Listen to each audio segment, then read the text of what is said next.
Hi, this is Steve Lentini, and I'm your host for the podcast Different Thinking for Different Times. This is season 3, episode 1. Happy New Year. Wouldn't it be a good time to start challenging your thinking? Wouldn't it be a good time to consider where are you paying attention to the acorn brain, as I call it? That little small-minded thinker, the one that's limited, because we're limited, we're humans. We don't have to look far to see hubris, which is where we think we know it all and that we have the answers. And we make people who think differently than we do, we make them wrong because they think differently. That's a place to begin. Begin to notice where you want to react. Where do you pay attention to that automatic thought, which leads to an automatic response? What are you resisting to learn? What you resist persists is something that's been said by many people, many sages over time. And the universe has a sense of humor. The universe will continue to send us things that maybe with the same cast of characters, maybe with different people in different situations, but inviting the same response if we listen to the acorn brain. And where we don't look at life as feedback, where we want to complain and tell a story, we don't learn the lesson. And so it's something to consider. Would you consider looking at life as feedback and all of life as a gift?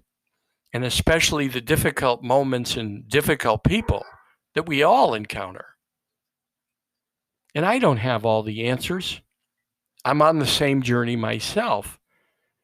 For those that have listened to the podcast for now almost 3 years, you know that I had a moment where I was in my body in intensive care, and then the next second, one with everything and nothing, one with what made the universe. And I can tell you that in my experience there, nothing from here was there. Nothing that we judge with, that we think with. I mean, it was mind-blowing, amazing. And it's with me as if it happened yesterday or 5 minutes ago or as if I just came out of it.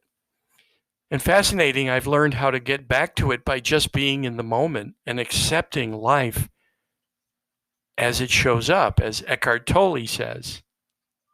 Oh, this must be the plan is a good question to ask, instead of reacting and railing. So we can see all the examples in front of us of small-minded thinking. We don't have to look far. It could be at home. It doesn't have to be on the international or national scene. And when we make anyone wrong, we're missing the point. We're missing the point. We have to stop and consider that perhaps it's just other people having another journey, another idea, a different point of view. And maybe it's right and maybe it's wrong.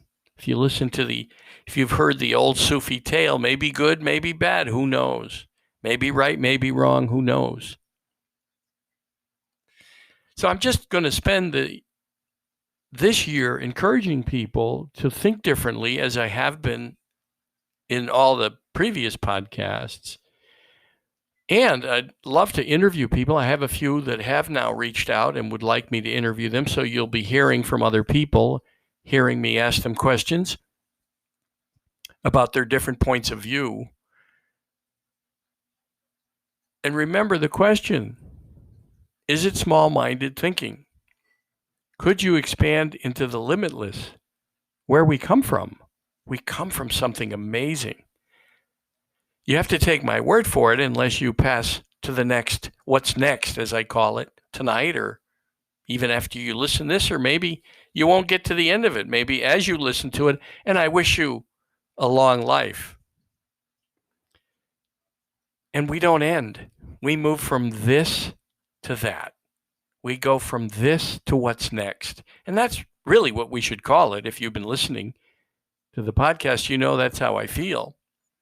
But we can do it now by challenging that acorn brain. I sometimes call it the little fucker that rests on our shoulder, inviting us to believe things that just simply are not true.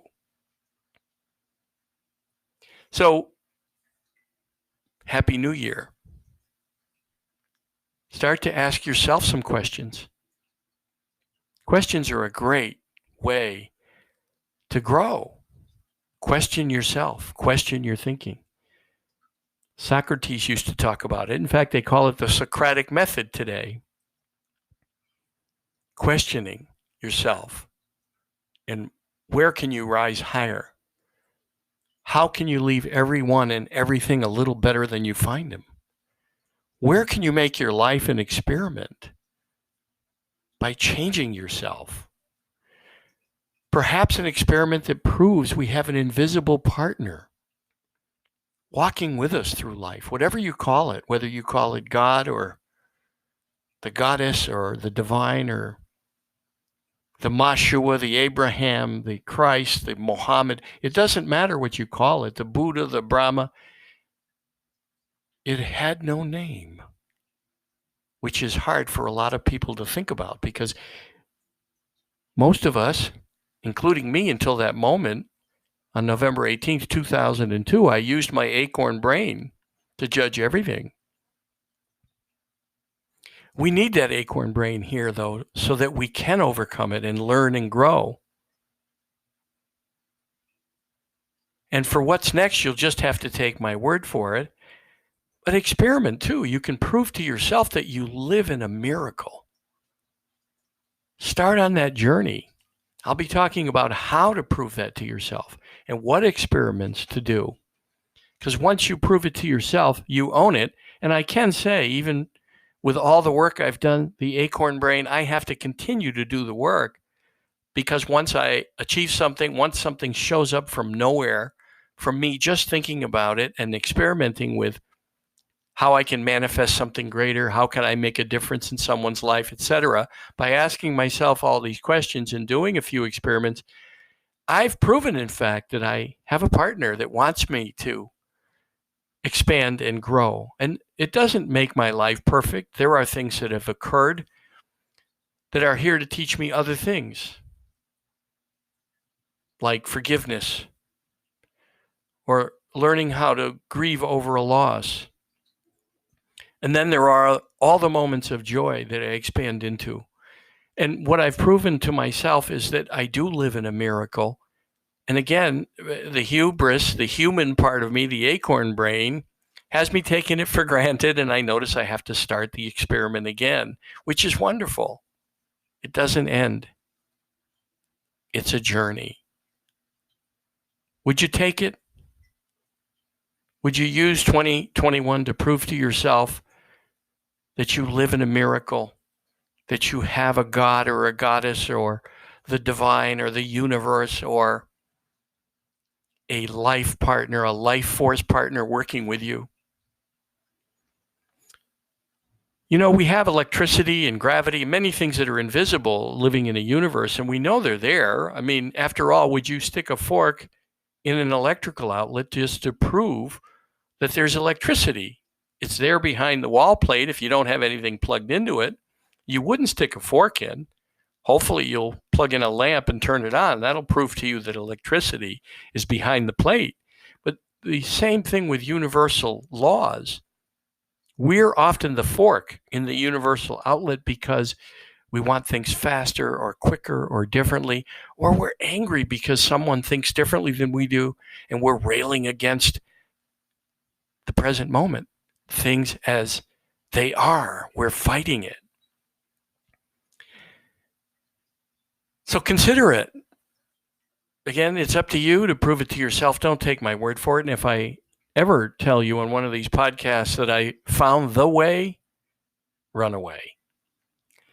And please call me in 6 months or reach out to me in 3 months and ask if I've regained my sanity. Have I gone back on the journey of just changing me and letting go of anything I can't control, especially others. And especially when you look around today, all the different invitations we get to just let go. We can't control international or national events. And 2020 was a great lesson from the universe in letting go, if we're willing to consider it. If you decide to take the journey, I'm glad to help you. And there's plenty of tools. If you Google universal laws or the study of small-minded thinking versus infinite thinking, or laws for living in the universe, you can find all kinds of help. If you'd like me to help, Steve at stevelentini.com. That's Steve at stevelentini.com. I'm glad to help. It's what I do. Thank you.